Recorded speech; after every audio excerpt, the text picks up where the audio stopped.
평양에서 서쪽으로 몇 킬로미터 떨어진 한 지역. 위성 사진 속에는 평범한 산업시설처럼 보이는 건물이 줄지어 서 있습니다. 하지만 그 안에서는 전혀 다른 일이 벌어지고 있습니다.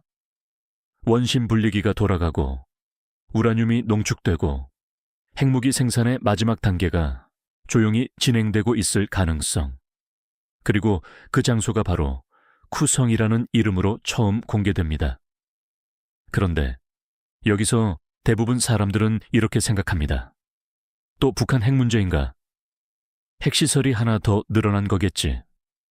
하지만 이건 우리가 익숙하게 알고 있는 핵 위기 이야기와는 전혀 다른 방향으로 흘러가고 있습니다. 문제는 핵이 아닙니다.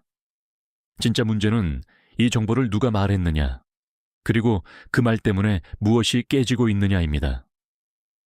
이번 사건에서 가장 불편해한 쪽은 북한이 아닙니다. 오히려 미국입니다. 여기서 질문이 하나 생깁니다. 왜 북한의 핵시설이 하나 더 공개됐는데 정작 미국이 더 강하게 반응했을까요? 이 질문이 바로 이 이야기의 출발점입니다. 겉으로 보면 단순한 정보 공개입니다.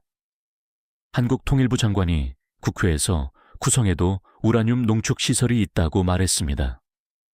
그것도 공개된 자료를 기반으로 했다고 설명했습니다. 법적으로 문제될 것도 없어 보이고 새로운 정보도 아닐 수 있습니다. 그런데 이 발언 하나가 조용히 움직이던 한미정보동맹의 가장 민감한 신경을 건드렸습니다. 정보는 단순한 데이터가 아닙니다. 정보는 누가 알고 있는가, 누가 공유받는가, 그리고 누가 통제하는가의 문제입니다. 마치 물류 시스템에서 항로 하나가 막히면 전체 흐름이 흔들리는 것처럼 정보 체계에서도 작은 균열 하나가 전체 구조를 흔들 수 있습니다. 지금 벌어진 일은 바로 그런 균열의 시작일 수 있습니다. 더 흥미로운 건 이 발언이 사실인지 아닌지가 핵심이 아니라는 점입니다. 이미 국제연구기관에서도 비슷한 추정은 존재했습니다. 미국도 모를 리가 없습니다. 그럼에도 불구하고 미국이 불편해한 이유는 따로 있습니다. 이건 정보의 내용 문제가 아니라 정보의 통제권 문제이기 때문입니다. 누가 먼저 말했는가? 누가 공개할 권리를 가졌는가? 그리고 그 정보를 언제, 어떤 맥락에서 꺼내야 하는가? 이건 단순한 외교 문제가 아니라 동맹 내부에 보이지 않는 규칙에 관한 문제입니다. 그 규칙이 깨지는 순간 동맹은 겉으로는 유지되더라도 내부 구조는 흔들리기 시작합니다. 그리고 바로 이 지점에서 우리는 훨씬 더 중요한 질문을 던져야 합니다. 지금 흔들리고 있는 것은 북한의 핵시설일까요? 아니면 한국과 미국 사이에 신뢰라는 보이지 않는 기반일까요? 여러분은 어떻게 보십니까? 이 사건이 단순한 해프닝이라고 생각하시나요? 아니면 더 큰 변화의 신호라고 보시나요? 이걸 이해하려면 지금 벌어진 상황을 조금 더 구체적으로 들여다봐야 합니다. 왜 단 한 번의 발언이 워싱턴을 움직이게 만들었는지, 그리고 그 뒤에서 어떤 구조가 작동하고 있는지 말입니다. 문제는 이제부터 시작입니다. 그럼 지금 상황을 조금 더 냉정하게 정리해 보겠습니다.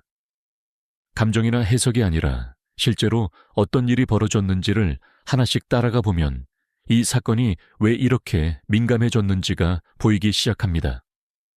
한국의 통일부 장관이 국회에서 한 발언, 북한 쿠성 지역에도 우라늄 농축 시설이 있다. 이 한 문장이 시작이었습니다. 표면적으로는 특별할 것이 없어 보입니다. 이미 북한의 핵시설은 영변, 강선 등 여러 곳이 거론되어 왔고 국제 연구기관들도 추가 시설 가능성을 계속 제기해 왔습니다. 즉, 완전히 새로운 정보라고 보기도 어렵습니다. 그런데 문제는 내용이 아니라 맥락이었습니다. 이 발언이 나온 장소는 국회, 즉 공개된 공식 자리였고 발언 주체는 정부 최고위급 인사였습니다. 이건 단순한 분석이나 의견이 아니라 국가가 공식적으로 확인하는 형태로 받아들여질 수 있는 발언입니다. 여기서 첫 번째 균열이 생깁니다. 정보에는 항상 단계가 있습니다. 누구나 아는 정보, 전문가만 아는 정보, 그리고 동맹 간에만 공유되는 정보. 이 세 층이 섞이는 순간 정보 체계는 혼란에 빠집니다. 그리고 바로 그 경계선을 건드린 것이 이번 사건입니다. 미국의 반응이 빠르게 나온 이유도 여기 있습니다. 보도에 따르면 워싱턴은 이 발언에 대해 강하게 문제를 제기했고, 심지어 한국과의 정보 공유를 제한할 수 있다는 신호까지 흘렸습니다. 여기서 많은 사람들이 이렇게 생각할 수 있습니다. 아니, 이미 알려진 내용인데 왜 이렇게 예민하게 반응하지? 하지만 이건 우리가 흔히 착각하는 부분입니다. 그런데 정보 동맹에서 중요한 건 무엇을 알고 있느냐가 아니라 누가 언제 말하느냐입니다. 조금 극단적으로 비유해 보겠습니다. 두 사람이 같은 비밀을 알고 있다고 해서 그 비밀을 공개할 권한까지 같은 것은 아닙니다. 특히 군사정보 영역에서는 더 그렇습니다. 정보는 총알처럼 쓰는 타이밍이 있고 카드처럼 숨겨야 하는 타이밍이 있습니다. 그런데 이번 사건에서는 그 타이밍이 어긋났다고 미국이 판단했을 가능성이 큽니다. 그리고 여기서 두 번째, 더 중요한 문제가 등장합니다. 미국은 왜 이 정보에 대해 이렇게까지 통제를 유지하려고 하는가? 이 질문을 이해하려면 우리는 북한 핵 문제를 단순한 안보 이슈가 아니라 전략적 협상 카드로 봐야 합니다. 북한의 핵시설 위치 하나하나는 단순한 정보가 아니라 협상 테이블에서 꺼내는 카드입니다. 어떤 정보는 공개하면서 압박을 주고 어떤 정보는 숨기면서 협상력을 유지합니다. 즉, 정보 자체가 외교의 레버리지입니다. 그런데 그 레버리지가 예상하지 못한 방식으로 공개되면 어떻게 될까요? 협상 구조 자체가 흔들릴 수 있습니다.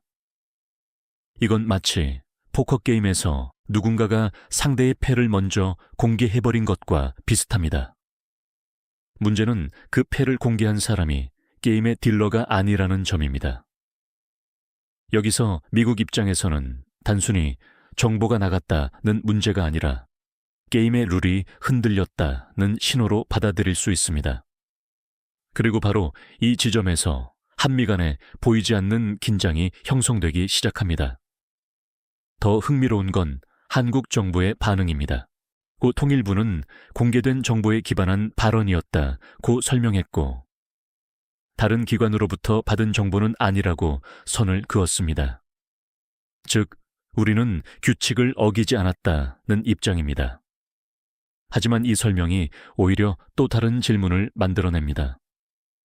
정말로 완전히 공개된 정보였다면 왜 미국은 불편해했을까요? 그리고 반대로 만약 공개된 정보가 아니라면 그 출처는 어디일까요? 이 두 가지 질문 사이에서 이 사건의 진짜 성격이 드러납니다. 겉으로는 단순한 발언, 하지만 실제로는 정보의 출처, 공유 범위, 통제 권한이 모두 얽힌 문제. 그리고 이런 문제는 항상 단순한 해프닝으로 끝나지 않습니다. 왜냐하면 정보 동맹이라는 것은 눈에 보이는 조약이 아니라 보이지 않는 신뢰 위에 서 있기 때문입니다. 그 신뢰는 문서로 명확하게 규정되지 않는 대신 암묵적인 규칙과 기대 위에서 유지됩니다. 이건 말하지 않는다. 이건 이 타이밍에 공개한다. 이건 상대와 먼저 공유한다.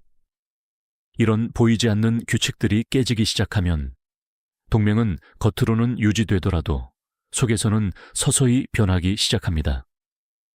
그리고 지금 바로 그 변화에 초입에 서 있을 가능성이 있습니다. 그렇다면 이제 남는 질문은 하나입니다. 이 정보라는 것이 도대체 무엇이길래 한미 관계 전체를 흔들 수 있을 정도의 힘을 가지는 걸까요?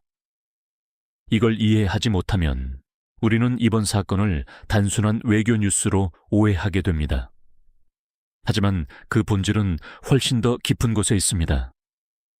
정보는 단순한 데이터가 아닙니다. 그건 권력이고 통제이며 동맹의 구조 그 자체입니다. 이제 그 구조를 하나씩 뜯어봐야 할 때입니다. 다음에서 우리는 정보 동맹이라는 것이 실제로 어떻게 작동하는지, 그리고 왜 그것이 핵보다 더 중요한 문제인지 더 깊이 들어가 보겠습니다. 그럼 이제 한 단계 더 들어가 보겠습니다. 왜 정보 하나가 이 정도 파장을 만들 수 있는지, 그 구조를 이해하지 못하면 지금 벌어지는 일을 절반도 이해하지 못한 겁니다. 우리는 흔히 이렇게 생각합니다. 정보는 그냥 알고 있는 것이다. 하지만 현실에서, 특히 군사와 외교 영역에서 정보는 전혀 다른 성격을 가집니다. 정보는 무기가 아닙니다. 정보는 목줄입니다. 이 표현이 과하게 들릴 수도 있습니다. 하지만 조금만 구조를 보면 왜 이런 표현이 나오는지 이해가 됩니다. 국제정치에서 동맹이라는 것은 단순히 같은 편이 아닙니다. 동맹은 서로를 묶어두는 시스템입니다. 그 시스템에서 가장 중요한 도구가 바로 정보입니다. 예를 들어보겠습니다.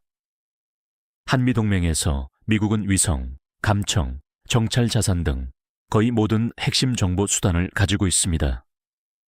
한국은 그 정보를 공유받습니다. 이 구조는 단순히 도와준다는 의미가 아닙니다. 정보를 가진 쪽이 언제, 얼마나, 어떤 수준까지 공유할지를 결정합니다. 즉, 정보는 흐르는 것이 아니라 조절되는 것입니다. 여기서 권력이 생깁니다.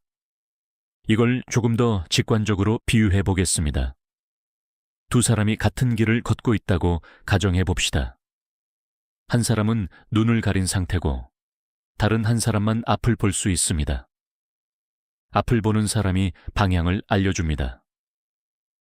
왼쪽으로 가자. 지금 멈춰라. 겉으로 보면 두 사람은 함께 움직이고 있지만 실제로 방향을 결정하는 건 한 명입니다. 이게 바로 정보 동맹의 기본 구조입니다. 그리고 여기서 중요한 건 하나입니다. 눈을 가린 사람이 갑자기 내가 앞을 다 알고 있다고 말하기 시작하면 어떻게 될까요? 앞을 보던 사람은 당연히 불편해집니다. 왜냐하면 그 순간부터 통제 구조가 흔들리기 때문입니다. 이번 사건이 바로 그 상황과 비슷합니다. 한국은 이건 공개된 정보다라고 말했습니다. 하지만 미국 입장에서는 이렇게 들릴 수 있습니다. 우리가 통제하던 정보 영역을 한국이 독자적으로 해석하고 공개하기 시작했다. 이건 단순한 해석 차이가 아닙니다. 이건 구조 변화의 시작일 수 있습니다. 여기서 더 중요한 포인트가 하나 있습니다. 정보는 단순히 아는 것이 아니라 누가 먼저 아느냐, 누가 먼저 말하느냐, 그리고 누가 그 흐름을 설계하느냐의 문제입니다. 이 세 가지가 결합될 때 정보는 힘이 됩니다. 예를 들어 북한 핵시설 위치를 미국이 먼저 공개하면 그건 압박이 됩니다. 하지만 한국이 먼저 공개하면 그건 미국 입장에서 계획되지 않은 변수가 됩니다.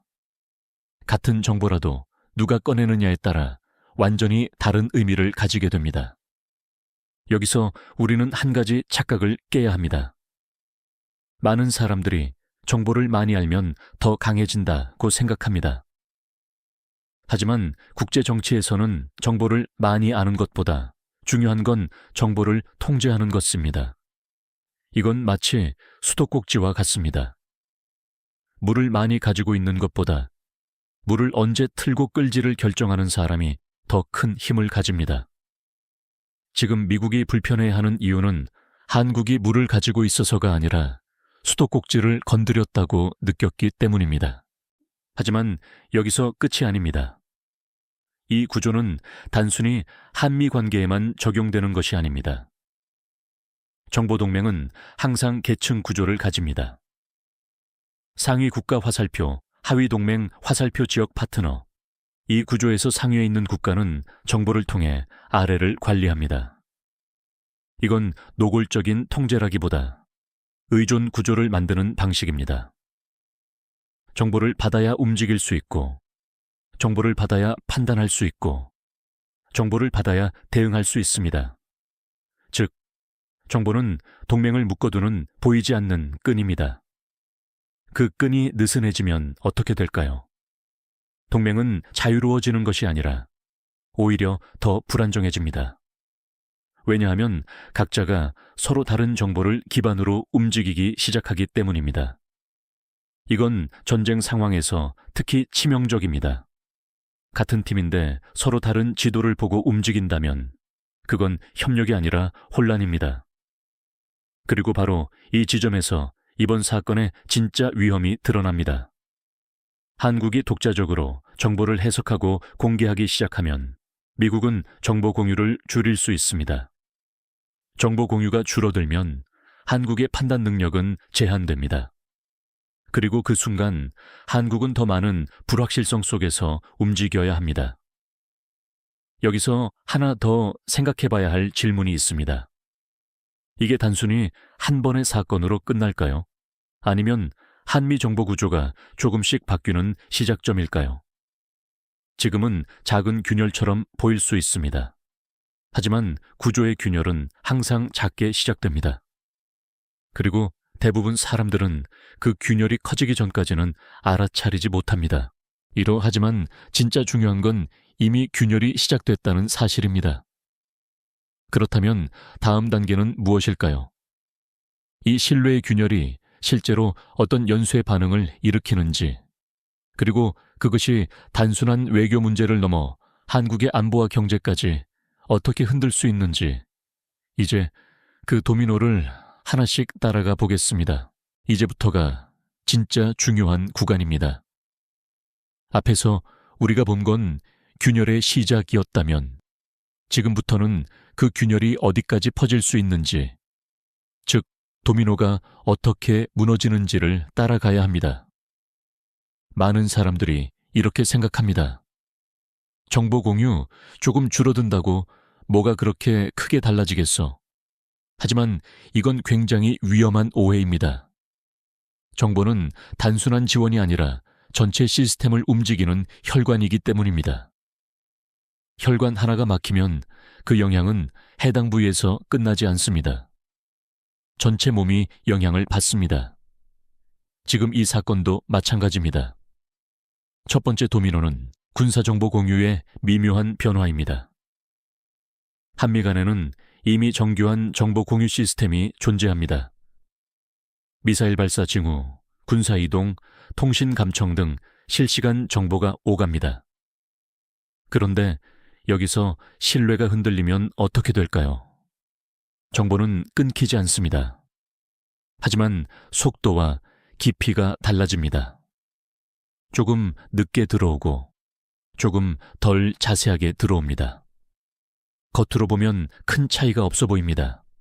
하지만 실제 상황에서는 치명적입니다. 전쟁이나 위기 상황에서 10분, 30분의 차이는 결정적인 결과를 바꿉니다. 이건 마치 운전 중에 내비게이션이 조금씩 늦게 업데이트되는 상황과 같습니다. 길을 잃는 건 순간입니다. 여기서 두 번째 도미노가 넘어갑니다. 대북 대응 전략의 균열입니다. 한국과 미국은 북한에 대해 공동 대응을 해왔습니다. 하지만 그 기반은 같은 정보를 공유한다는 전제입니다. 그 전제가 흔들리면 같은 상황을 서로 다르게 해석하기 시작합니다. 예를 들어 북한의 특정 움직임을 미국은 압박 신호로 보는데 한국은 협상 신호로 볼 수도 있습니다. 이렇게 되면 어떻게 될까요? 대응이 어긋납니다. 한쪽은 강하게 밀어붙이고 다른 한쪽은 대화를 시도합니다. 겉으로는 동맹이지만 실제로는 서로 다른 게임을 하고 있는 상태가 됩니다. 그리고 이런 엇갈림은 북한에게는 가장 유리한 환경을 만들어줍니다. 왜냐하면 북한은 항상 동맹의 틈을 이용해 왔기 때문입니다.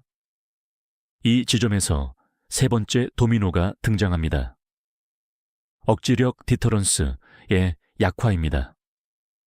억지력이라는 것은 단순히 군사력이 강하다고 만들어지는 것이 아닙니다. 상대가 이렇게 믿어야 합니다. 저 둘은 하나처럼 움직인다. 그 믿음이 있어야 도발을 하지 않습니다. 그런데 정보 공유와 판단이 어긋나기 시작하면 이 메시지가 흐려집니다. 저 둘 완전히 같은 생각이 아닌 것 같은데. 이 순간부터 억지력은 눈에 보이지 않게 약해지기 시작합니다.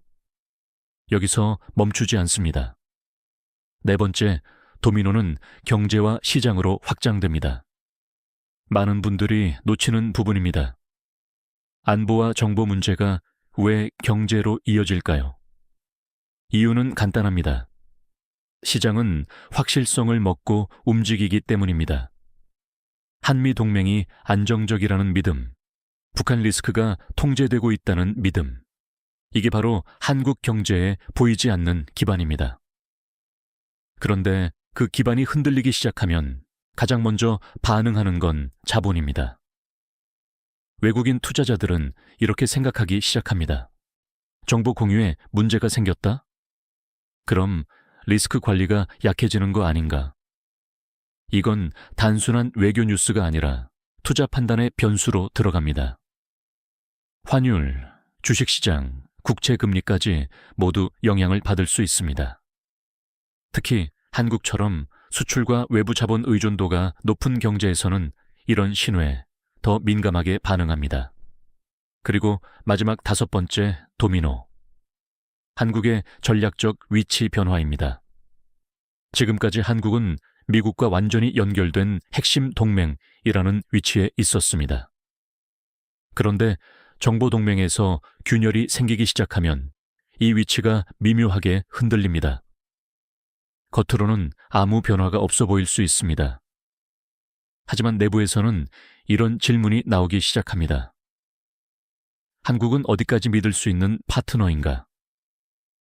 이 질문이 한번 나오기 시작하면 그 다음부터는 모든 협력에서 기준이 바뀝니다. 정보 공유뿐만 아니라 군사협력, 기술협력, 심지어 공급망 협력까지 영향을 받습니다. 이건 단순한 사건이 아니라 한국의 좌표가 조금씩 이동하는 과정일 수 있습니다. 여기까지 오면 이 사건을 단순한 발언 논란으로 볼 수 없다는 게 분명해집니다. 하나의 발언이 정보 화살표, 군사 화살표, 외교 화살표, 경제 화살표 전략 위치까지 연쇄적으로 영향을 미칠 수 있는 구조. 이게 바로 우리가 지금 보고 있는 도미노입니다. 하지만 여기서 더 중요한 반전이 남아 있습니다. 지금까지는 한국이 위험해질 수 있다는 흐름이었습니다. 그런데 이 상황에서 오히려 이익을 얻는 쪽이 있을 수 있습니다. 그리고 그 대상은 우리가 가장 먼저 떠올리는 나라일 수도 있고 전혀 예상하지 못한 쪽일 수도 있습니다. 다음에서 이 게임의 진짜 수혜자가 누구인지, 그리고 왜 이 상황이 북한에게 유리한 구조가 될 수 있는지 가장 중요한 반전을 보게 될 겁니다. 이제 여기서 한번 시선을 완전히 뒤집어 보겠습니다. 지금까지 우리는 이 사건을 한국이 불리해질 수 있다는 흐름으로 따라왔습니다. 하지만 진짜 중요한 질문은 이겁니다. 이 상황에서 가장 이익을 보는 쪽은 누구인가? 대부분 사람들은 자동적으로 이렇게 생각합니다. 북한이 핵시설을 들킨 상황이니까 불리하겠지.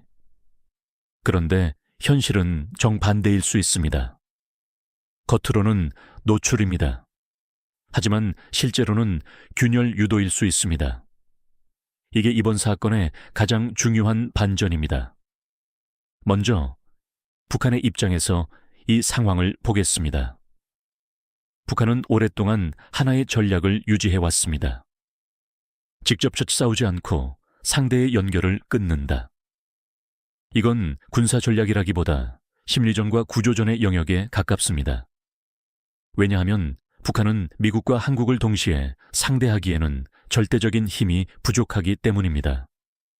그래서 선택한 방식이 동맹의 균열을 만드는 것입니다.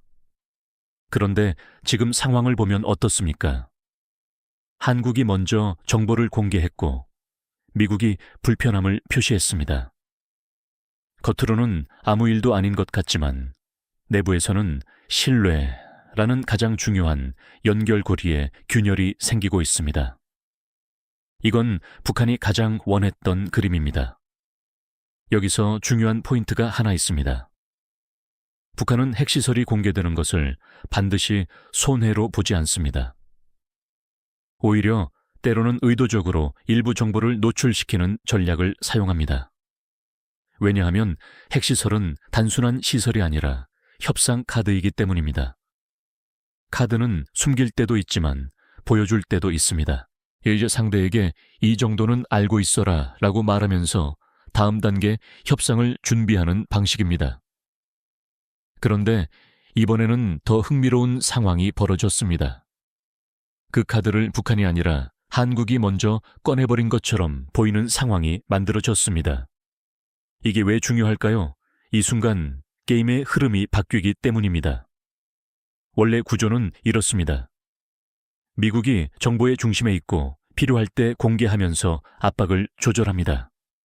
하지만 이번 사건으로 이 구조에 작은 균열이 생겼습니다.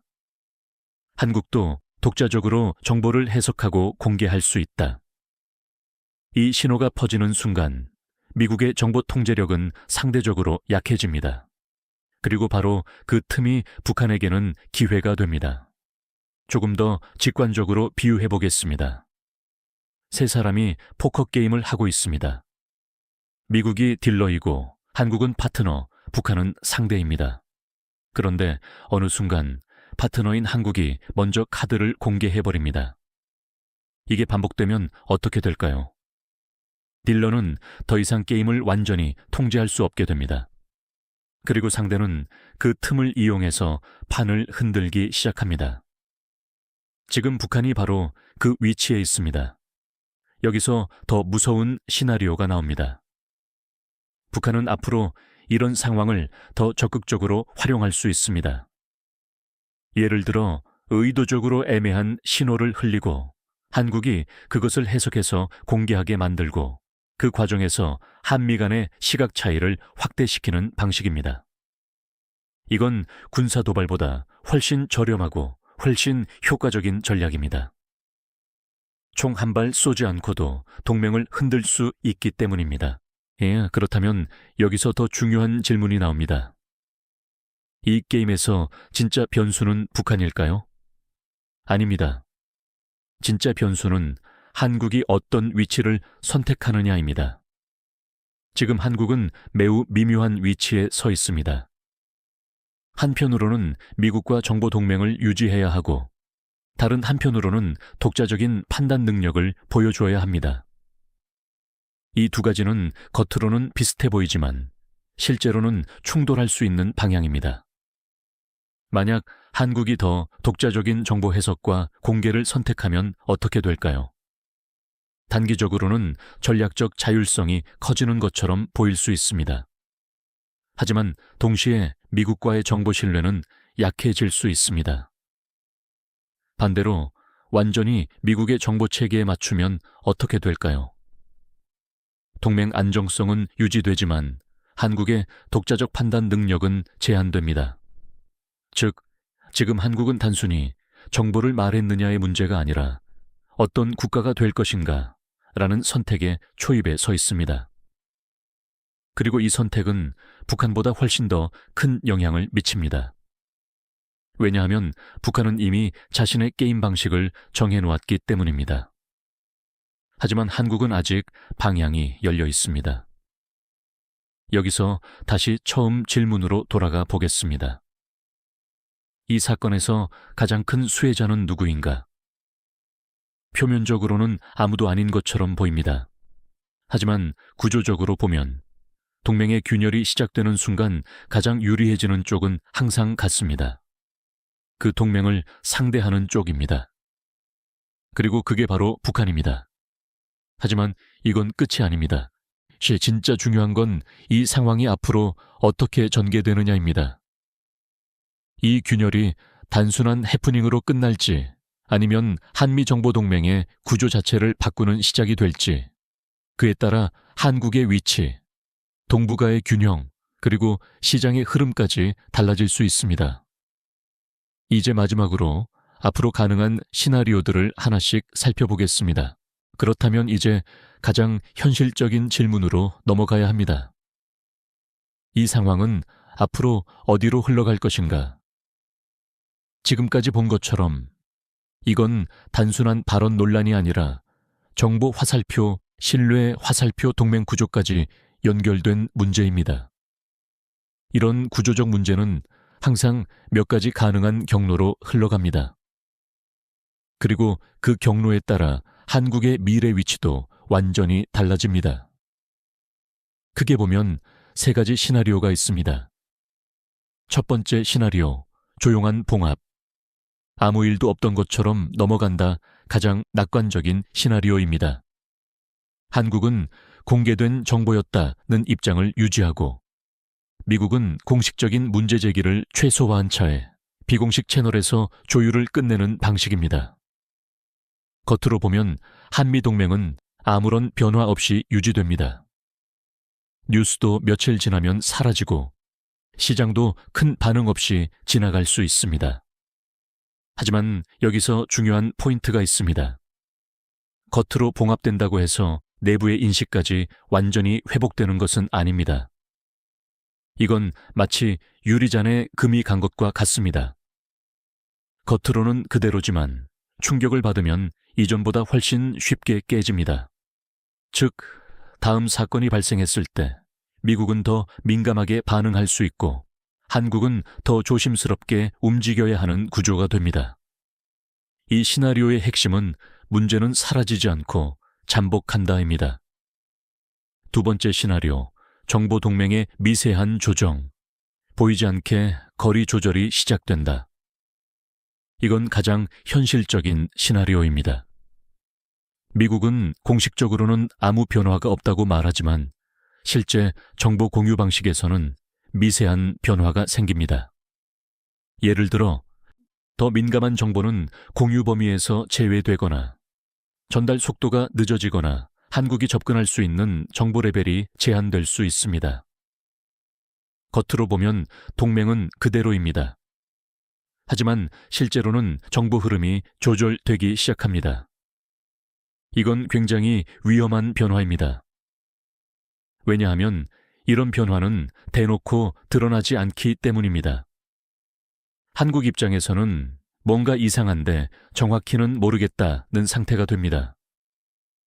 이건 운전할 때 앞이 완전히 안 보이는 것보다 더 위험합니다. 보이는 것 같지만 중요한 정보가 빠져 있는 상태. 이 상태에서 전략을 세우면 오판 가능성이 급격히 높아집니다. 그리고 이 시나리오에서 가장 큰 변화는 한국의 전략적 자율성에 대한 압박입니다. 정보가 제한되면 독자적 판단을 해야 하는 상황이 늘어납니다. 하지만 그 판단의 기반이 약해지면 결국 더 큰 리스크를 안게 됩니다. 이건 자유가 아니라 불확실성 속의 선택입니다. 세 번째 시나리오, 구조적 재편. 정보 질서 자체가 바뀐다, 가장 극단적인 시나리오입니다. 이건 단순히 한미 간 문제가 아니라 동북아 전체 정보 구조가 재편되는 상황입니다. 예를 들어 한국이 더 독자적인 정보 체계를 구축하려 하거나 미국이 정보 공유를 더 엄격하게 통제하거나 혹은 일본과의 정보 협력이 상대적으로 강화되는 방향으로 균형이 이동할 수 있습니다. 이건 단순한 기술 문제가 아닙니다. 이건 누가 정보를 중심으로 지역 질서를 설계하느냐의 문제입니다. 그리고 이 구조가 바뀌면 그 영향은 안보를 넘어 경제까지 확장됩니다. 예를 들어 반도체, 방산, 공급망 협력에서도 신뢰 기반이 바뀔 수 있습니다.